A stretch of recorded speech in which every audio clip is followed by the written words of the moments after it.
पैसों को लेकर झगड़े हमने आखिर कहाँ नहीं देखे हैं। फैमिली लेवल से लेकर रिलेटिव्स और यहाँ तक कि सरकारों के बीच भी ये झगड़े देखने को मिलते रहते हैं। इसी में एक मुद्दे की हम बात कैसे नहीं कर सकते, जिसमें केरला गवर्नमेंट और यूनियन गवर्नमेंट में पैसों को लेकर ही महायुद्ध छिड़ चुका था। इतना कि केरला गवर्नमेंट ने इस मामले में एक प्ली सुप्रीम कोर्ट में भी फाइल कर दी थी। ये मामला लाइमलाइट में और आ जाता है जब दोनों लेवल पर अलग पार्टीज की सरकार हो। स्टेट गवर्नमेंट, स्पेशली वो जहाँ अपोजिशन पार्टीज रूल कर रही है, वो इस बात से परेशान रहती है कि सेंटर उन्हें फंड्स नहीं देते या फिर उनके बोरोइंग लिमिट्स के साथ छेड़छाड़ करते रहते हैं। और इसी में एक स्पेशल मेंशनिंग करते हुए senior advocate Kapil Sibal Kerala government की ओर से मौजूद हुए थे और सुप्रीम कोर्ट रजिस्ट्री के खिलाफ क्या कंप्लेंट लेते हुए सीजेआई डीवाई चंद्रचूड़ के पास पहुंचे थे। आगे देखते हैं और ये भी देखते हैं कि सीजेआई ने इस मामले में क्या जवाब दिया है। सीनियर एडवोकेट कपिल सिब्बल, जो अभी आए दिन काफी बैकलैश सह रहे थे, कोलकाता गवर्नमेंट को आर्जिकल केस में रिप्रेजेंट करने के लिए को लेकर पैसों से रिलेटेड भी एक कंट्रोवर्सी उठी थी कि जहां waste Bengal CM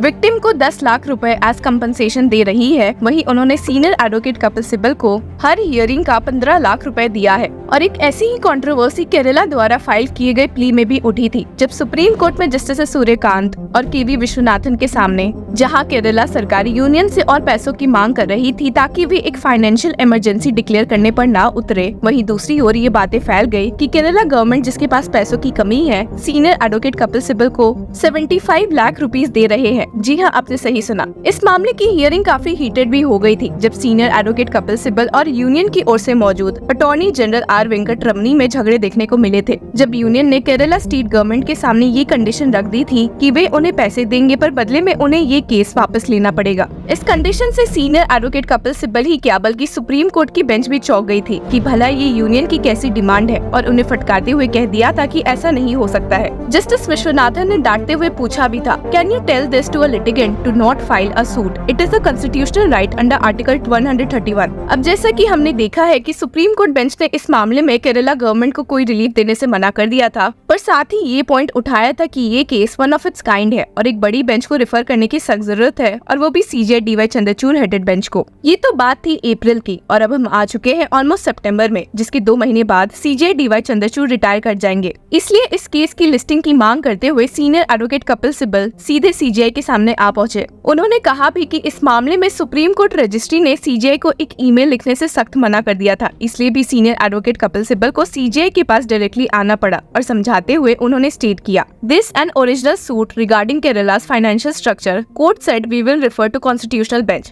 Registrar said that he will not send an email because these are matters of an original suit. Therefore, I am saying, my lords, just look at it and see. जिसके साथ ही CJI DY Chandrachud ने कहा कि वे इस मामले को जल्दी ही list करेंगे। तो देखते हैं कि क्या ये मामला सीजेआई डीवाई चंद्रचूड़ सुन पाएंगे या फिर हमारे नेक्स्ट सीजेआई के सामने इसे प्लेस किया जा सकता है। ऐसे आपको बता दें कि supreme court bench of justice Suryakant और केवी विश्वनाथन ने केरला गवर्नमेंट को भी इस फाइनेंशियल इमरजेंसी के लिए खूब फटकार लगाई थी, और अपना फैसला सुनाते हुए सुप्रीम कोर्ट बेंच ने इस बात से भी अग्री किया था कि अगर वे केरला स्टेट गवर्नमेंट को ऐसे ही पैसे लेने देंगे तो ये एक प्रेसिडेंट बन जाएगा और शायद हर एक दूसरा स्टेट सीधे सेंटर के पास पहुंच जाया करेगा। The bench stated, there is an arguable point that if we were to issue interim mandatory injunction in such like cases, it might set a bad precedent in law that would enable the states to flout fiscal policies and still successfully claim additional borrowings. आपको बता दें कि supreme court bench ने interim relief के इस case में triple test किया था, prima facie case, the balance of convenience and irreparable injury, और ये पाया कि ये सब यूनियन के फेवर में है, and thus stated, prima facie we are inclined to accept the argument of the union that where there is overutilization of the borrowing limit in the previous year to the extent of over-borrowing,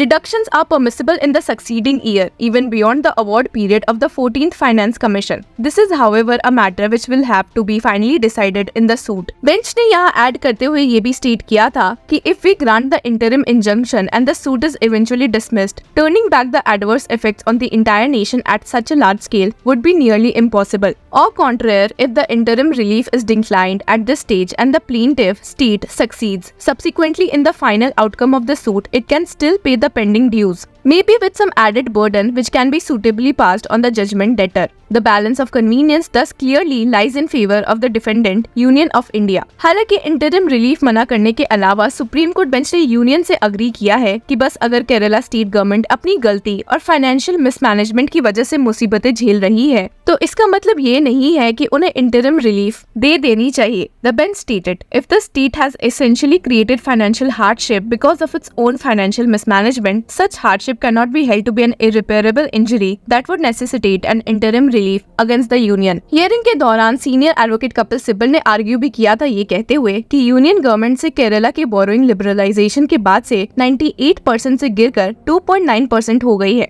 और इसी को ध्यान रखते हुए उन्होंने union के as an executive act करने और स्टेट के फाइनेंशियल अफेयर को मैनेज करने में ऑब्जेक्शन रेज किया था. He stated, each state is entitled to devise for itself what its program should be, what its budget should be, how much should it spend and how much should it borrow. साथ ही senior advocate Sibal ने ये भी highlight किया था कि ये borrowing fiscal limits में है और यूनियन द्वारा इम्पोज किए गए रिस्ट्रिक्शंस कॉन्स्टिट्यूशनली इम्परमिसिबल है. He stated, Union government using its executive power cannot disentitle us from borrowing from the market despite the Finance Commission recommendations. The Finance Commission is a constitutional body. The Union government cannot do this under any provision of the Constitution. Sibal ने court से question भी किया था कि finance commission ने 14th finance commission में state की over boring को कंसिडरेशन में लिया था और फिस्कल डेफिसिट 3% से ज्यादा फिक्स किया था एट 4.5% और यूनियन को भी इस बारे में पता है पर उन्होंने इसके एडजस्टमेंट नहीं प्रोवाइड किए. दूसरी तरफ उन्होंने कहा भी कि कोई भी अमाउंट अंडर यूटिलाइज्ड है तो एडजस्ट होगा. But a ruling against us would have to assume that the finance commission was not aware of this.